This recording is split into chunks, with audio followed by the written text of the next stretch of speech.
the answer is probably somewhere in the middle. It's probably both. And if it is both, then let's actually start from that space. And similar to the approach that we've taken at King's Trust on focusing on, genuine career readiness, career exploration, skill development, and then, empowering young people to have the confidence to be able to make informed decisions. If school is about teaching young people how to interact with all views and parts of society, then let's build an education system that also brings that into it intentionally. And I think what both of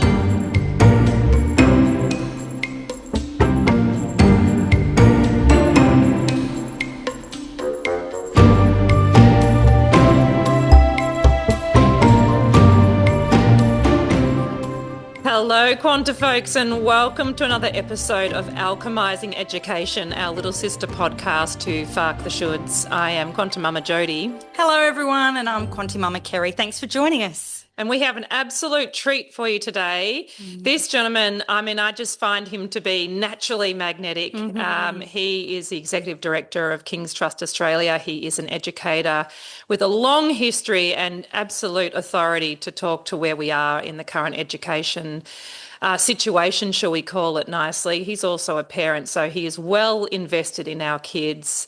Please welcome Dean Delia. We are so grateful to have you here, Dean. Thanks so much, Jodi and Kerri. Very, very kind and warm welcome. So, yeah, wrapped to be we here today. We loved talking with you because we came along to a King's Trust co-design that was basically centred around a program that King's Trust Australia is creating for kids to re-engage them. And I want to come back to you, but really I just want to do a shout out because Kez and I basically came away from that going, oh my God, there are people who are enthusiastic for our kids out there. And I think that because all we're seeing in the landscape now, because we talk to parents who are worried, parents who are concerned, and kids who are just really disaffected, that it almost feels fruitless out there. It certainly feels, very concerning. So to meet someone with your enthusiasm coming from a very genuine heart-based place, but actually doing good is just so brilliant and reassuring. So we're so grateful just for your beautiful enthusiasm. But what I'd love for you to do is just where do you want to start? Give us an overview of who you are, how you are right now in this space, how you're contributing to making society a better place, which you absolutely are, and why we're now fangirls of Dean. Oh wow, where do I start? And I don't go red very very easily, but I think I'm close. Okay, so maybe we'll start with a few hats that I wear. So as you mentioned, I am a husband and a father of a 2.5-year-old. I am a qualified secondary educator, although my teacher friends tell me I can no longer claim that because I have been out of the classroom for quite some time. I'm also a trained youth facilitator and have spent most of my career in the middle years. Those years that tend to be the tricky ones where parents and educators seem to have some pretty consistent and significant challenges. I always felt like there was something in that. There was something appealing and interesting in that for me. And I was really fortunate early in my career and in my first teaching role to be in a school environment that was super progressive, working with underserved young people from pretty complex backgrounds, and that the traditional education system just would not work for them, or at least it potentially could work for them, but there was significant work that needed to be done on and some wraparound support for them in order to even get the foundations right to start talking about some sort of traditional education. I've largely stayed in that space throughout my career, working both here in Australia and internationally around supporting young people to fundamentally be involved in education-based initiatives, programs, and organisations that actually set them up for success, and a holistic look at what success means, what success looks like in life and work. What are the skills, what are the mindsets, what are the tool sets that young people will need to not just survive in this very rapidly changing and complex world, but to thrive. Yeah. I guess the other thing that I'll add to that is that I am a first generation Australian migrant, blue collar background. And that, I think, has given me a unique insight into what education can be, what informal education has meant for me, but also what being exposed to opportunities because of my disadvantage, what that has meant for me and my career and my life. And, hopefully without sounding like too much of a wanker, I really do see that it is important, and it is part of my life mission to pay it forward, because I wouldn't be here talking to you today if it wasn't for opportunities and people who backed me and saw potential. Yeah, that's beautiful. And to be able to take all of that. Yeah, go ahead. Well, you're definitely doing that. I'm waffling, so go for it.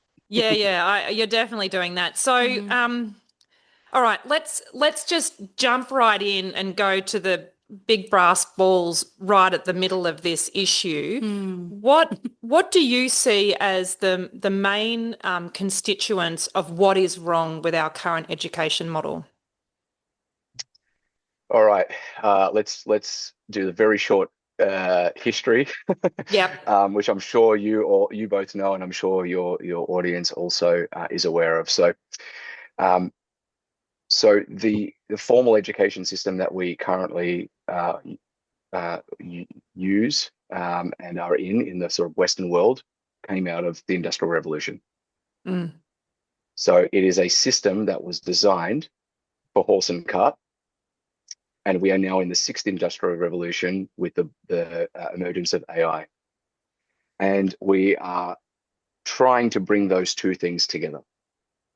Now, what I don't want to say here is like systems are broken, we need to, and there is no hope. And certainly I wouldn't be working in this space if I thought it was hopeless. But I think that we do need to recognize that. And I think that part of the challenge is we collectively are invested in this system on so many levels, intellectually, emotionally, from a fear-based lens. There is so many factors that come into our investment and our focus on the current system.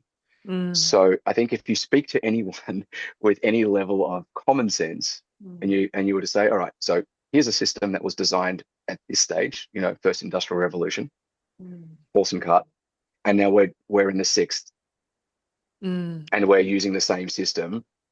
I think any person with some level of common sense would go, oh yeah, that doesn't make sense. We need to change that. The trickiness is when it is like all of these massive ingrained systems in our Western culture and society, the untangling from that, or actually maybe the untangling isn't the answer. I think where the wicked problem and solution lies is that's our reality. Now what? Yeah. And I think that has absolutely been my focus, as well as the focus of King's Trust, and how we can support young people to, again, not just survive, but to thrive and have everything they need to move into the rapidly changing world of work. And to be able to transition through to different careers and life stages and have meaning and purpose within systems that are not necessarily fit for purpose. Yeah, I mean, it looks completely unresponsive to me. It's almost like it's not even out of date, but there is a pervasive kind of codependence that's been set up with this, where even the detangling, I think, for parents is just, it almost feels insurmountable, because they're like, what does life look like if we have to reimagine school? They're sort of like, well, I went through that. And so it's almost like this kind of war medal thing where you go, oh, I got a medal because I survived school and now juniors doing it as well. And Yep. they're not even surviving anymore. There are so many kids that are, that subclass of disadvantaged kids to me has absolutely swelled. Like there are Yeah. so many. I have huge reservations with the broad spectrum labeling that is going on for kids. I find it to be a completely limiting pathway for kids into the future from a long view perspective. But more than that, they don't have a sense of their own guess autonomy and ability to thrive. It's almost like they've lost that. They're so engaged with being hooked into technology in, again, a really pervasive way. The system is unresponsive to them. And so they're just kind of quietly floundering on the edges within this codependent environment. And so I'm curious to know, because you guys are doing good stuff at KTA, and obviously you're a passionate guy that hasn't lost your passion, which is kind of extraordinary in this day and age too. Amazing. Yeah. Yep. Very focused. How do we dislocate this? How do we amputate that that codependence that this very outdated system has bestowed upon us? Oh, We go I straight to don't the know. big juicy ones here, just so you know, Yeah, Dean. yeah. Just a little question. Yeah. Well, what I'll say is this. Well, I don't have all the answers. One of the questions that I ask though is, so if the education system that we are in was designed to prepare young people with skills to move into the workforce, if the purpose of a formal education system is to prepare young people for work, then let's look. Then let's. I think part of the answer is getting agreement on that, if that is the purpose, and then creating opportunities, genuine opportunities based on research, based on co-design with young people, based on experts and their suggestions. And we build, and that's certainly what we do at King's Trust Australia. We effectively become an incubator to demonstrate how education can look to set young people up for meaningful careers and moving into the world of work. If that is not the purpose of education, but it is something else, then let's talk about that. And and this is sort of taking off my King's Trust hat for a moment and just speaking as a parent. And one of the things that as I start to think about what kind of environment do I want my daughter to move into, actually what I'm wondering is the education system also about socialization, and actually rather than the focus only being on preparing young people for work, it's actually about preparing them on how to interact with all parts of society and all archetypes of people, and how do you navigate through society. And I don't know if that's actually true. And usually when it comes to kind of these big broad concepts, the answer is probably somewhere in the middle. It's probably both. And if it is both, then let's actually start from that space. And similar to the approach that we've taken at King's Trust on focusing on, genuine career readiness, career exploration, skill development, and then, empowering young people to have the confidence to be able to make informed decisions. If school is about teaching young people how to interact with all views and parts of society, then let's build an education system that also brings that into it intentionally. And I think what both of these things do is both of these concepts do rather, is they start to highlight what I think we all know intuitively, which is the birth of the internet changed the game, and subjects are important as a way to teach skills. But in my view, subjects in and of themselves as the focus are not meeting either of those targets, whether it is preparing young people for work or preparing them to be able to be contributors and positive citizens. I think that educators are doing the very best they can in a system that is not set up currently to do that. Well, it's been compliant on the kids actually not calling bullshit on the whole thing, and that's what they're doing now, which is what's so revealing in that sense, isn't it? Yeah, and I kind of see, school's been really good at providing, kids with opportunities to learn about certain subjects. Like the curriculum is based on subjects, as you sort of mentioned, and it's not based on life skills as such. And so therefore, school is very formal, it's very structured. And so kids are having to learn how to exist within always being in a structured, formal environment. And that, as you sort of said in your introduction about, informal learning and informal opportunities, that's where I think a lot of the growth is, and a lot of the autonomy gets built, and a lot of the resilience, and a lot of the confidence, and a lot of the creativity, and all of those other things. So it's really hard for these kids to learn about life and learn about where they fit in to their communities and where they fit into their, what their purpose is or what they want to be doing, when everything's so formal, so structured, so already created for them. So, then you put them from that environment and, put them out into the big wide world, and, are they really feeling ready for that, Dean? Like, what are you seeing from that perspective around these kids? Are they coming out feeling like they're ready? And what role do you guys play in helping to bridge that gap? Yeah. So, I mean, I'll start with statistically. Yep. No, I'll start there. That statistically, young people are saying they are feeling ill-equipped to move into the world of work. That is backed also by employers who are saying that even if a young person is coming in with some level of technical skill, what we call enterprise skills, or traditionally known as soft skills, there is a shortfall often. And this is often backed as well by parents' concerns and teachers' concerns. I want to pause and just be really clear and give a shout out to educators of all forms, including classroom teachers. I have the utmost respect for anyone who is still in a classroom fighting the good fight, especially post-COVID. You are all my heroes. Yes. And when we speak to educators, classroom educators, this is both backed anecdotally and through research. Teachers want to do all these things. They want to do inquiry-based learning. They want to be inspiring and they want to be creative. They want to teach to the individual.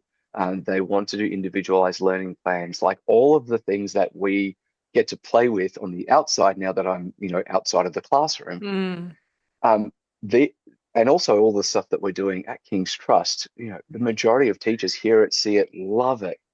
And there is this challenge for them, which is needing to teach to the test, being driven by external forces, being within the system and the limitations of the system. So what I want to just make really clear is that what I'm not saying here is this is not casting blame. I think this is bigger than any individual and even any government, to be perfectly honest, because what we're seeing here in Australia can be said in most developed countries as well. So I wanted to define that. And then I guess to go back to your question, Kerri, we know both anecdotally and through research that with the rise of AI, with the rapidly changing world of work, that the number of young people that will go through traditional pathways is quite low, and yet we have a system that is set up for that to be the majority. The majority of young people will go into multiple careers over their life.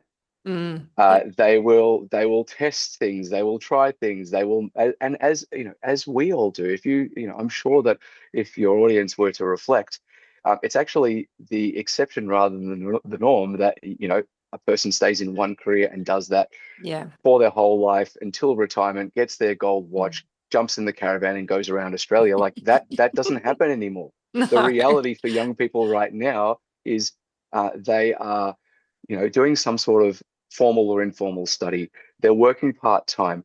They have a side hustle, and they're doing all of this while trying to figure out who they want to be and what they want to do. And the framing that they've been given is pretty limited. I mean, I don't know about your experiences with career education and careers advice at school, but what I can tell you is that most young people have a really terrible experience of careers education. And again, that is not the fault of the school. It is the reality of the system where there is, I believe the most recent statistic, I hope I get this right, is one careers educator to every 5,000 young people in Australia.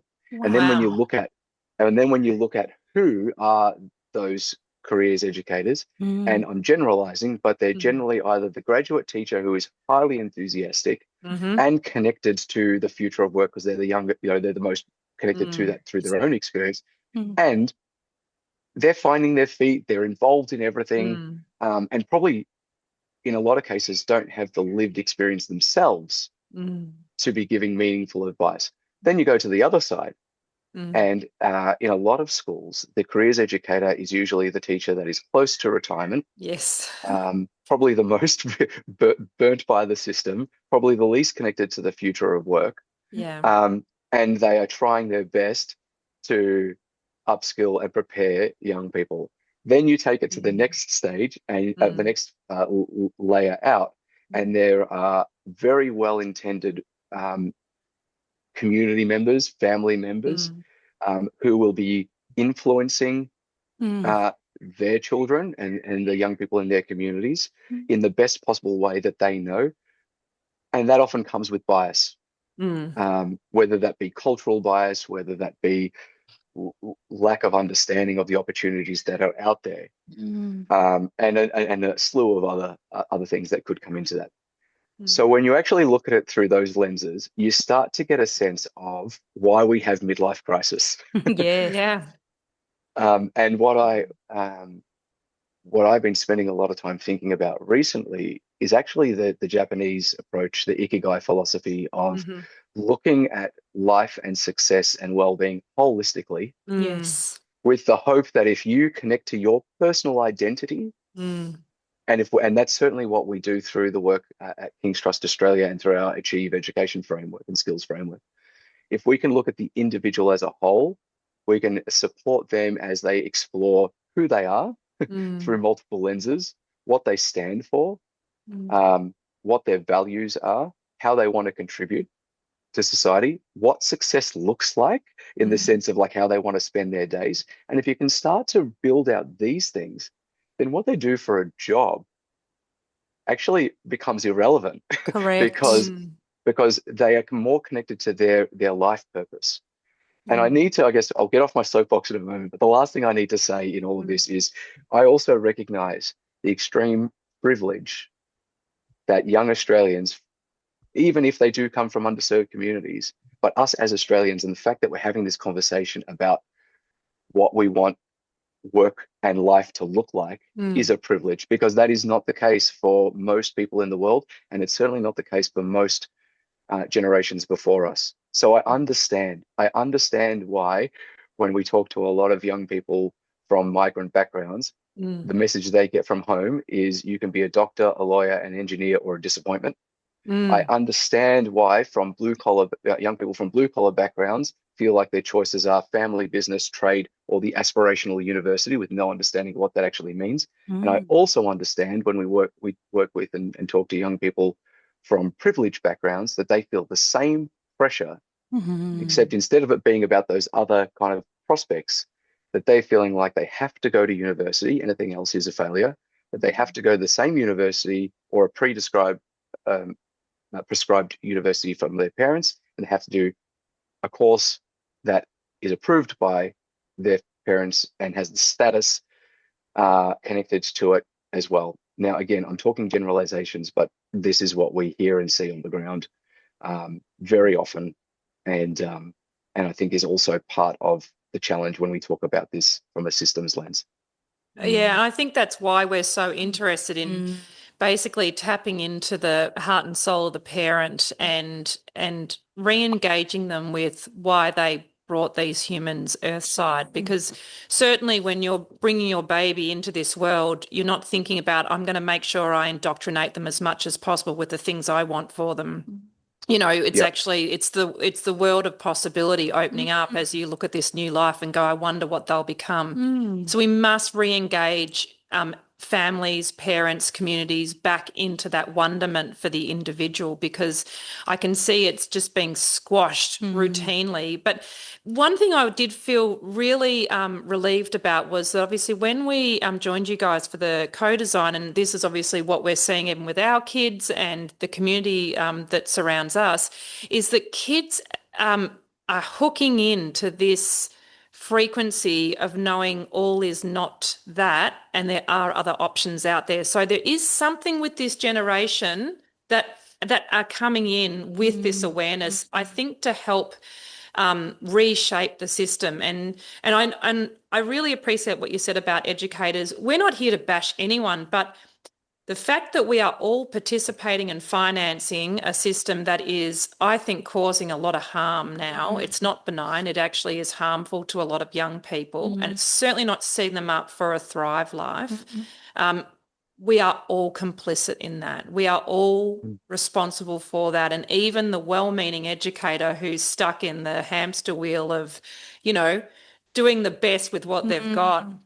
At some point, we need a rebellion, and people need to go, this stops now.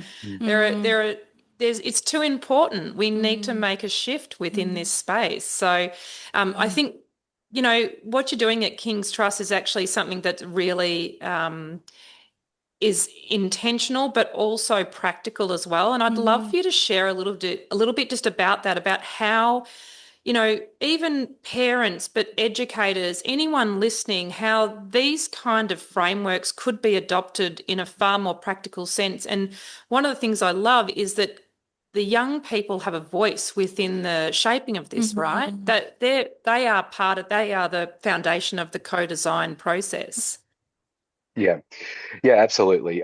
So I'll talk to that in a moment, but I want to go back as well to your comment about young people are catching on. In my experience, and of working with middle years, young youth across the world in all sorts of settings, what I will say is that young people through, I've been in the game for 25 years, they have an incredible bullshit meter. Yeah. Yes. And young people, and also their guard seemingly is really high, but compared to adults who have been burnt many a time on many fronts, their guard can come down pretty quickly if you come with authenticity. So that's actually one of the things I love most about working with the middle years. And certainly what we have seen is some of the best insights that we've got that have informed some of the initiatives that we have developed and delivered have come from creating a safe space where, you know, we lean into and respect the lived experience and the wisdom of young people. They may not always say it in the ways that we can as professionals who have been in the game for a while, but they know bullshit. They can smell bullshit, and they actually have really good ideas. So you mentioned, and we've discussed a little bit the approach we take at King's Trust. So fundamentally, what we did almost 7 years ago now was when we started from the ground up. So King's Trust has been around globally for over 50 years, but really we weren't working intentionally and intensively here in Australia until 7 years ago. So in late 2018, we started exploring this idea of how are young people faring, and what does research tell us are going to be the biggest barriers for young people and the greatest opportunities. So we looked at both local research, international research. We did co-design with young people from all different education backgrounds and schools and diversity. We included subject matter experts, and fundamentally we learned some pretty interesting things through that. A lot of the stuff that we've discussed here, that essentially young people want inquiry-based learning opportunities where they can explore careers and make before they have to make life choices. So to get some lived experience and an exploration through good careers education frameworks before they jump into subject choices and thinking about what the next 50, 100 years of their life is going to look like effectively. We learned some pretty cool things through that. What we learned is that if we were to create something that was going to be really meaningful, that it needed to be a framework, not a program. It needed to be adaptive to a range of educational settings, different age groups, different time frames. It needed to fit within existing curriculum and existing focus points, as well as add value. It needed to, anything that we were to create also needed to add value without adding too much stress and workload for educators who are already at their end, you know, and solve world peace and all of the things.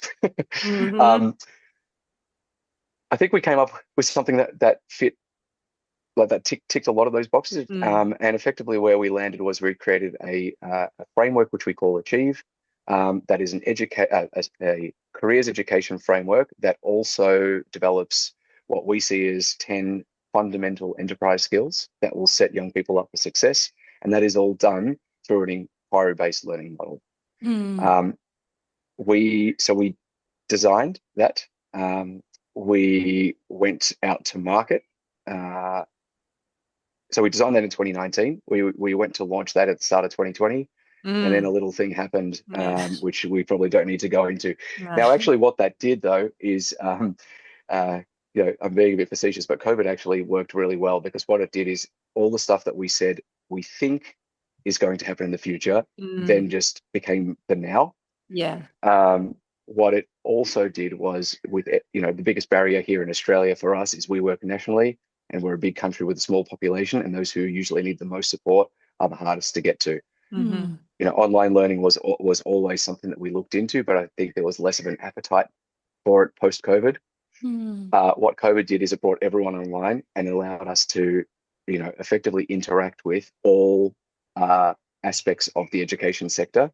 And over the, you know, between 2020 and 2022, we worked with over 650 schools and education institutions.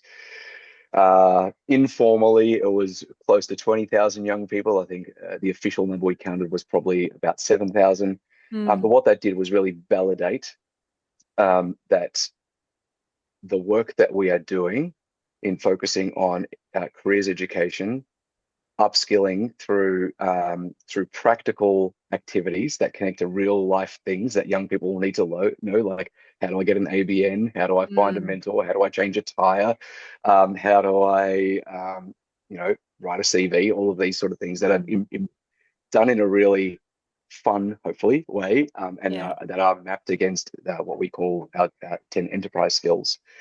This became a really important thing for us at King's Trust. And actually now, moving into where we're at in our new 3-year strategy, the Achieve framework that we created underpins everything that we do, whether it is focused on high school aged young people, whether it's an employment-based program designed for school leavers, or whether it is for young people that are thinking about self-employment, and some of the programs that we run and are about to launch for that cohort. All of the work that we do is underpinned by this framework, because it is the most important thing that we can do to set young people up for success based on the research. Yeah, but also you just know it so intuitively when you hear it, and that's been our experience even at, you know, as we sort of detoxed our kids from the education model, in the sense of, you know, being very passive and receiving information, to actually the experiential learner to go out and actually test things out and see how it applies to them.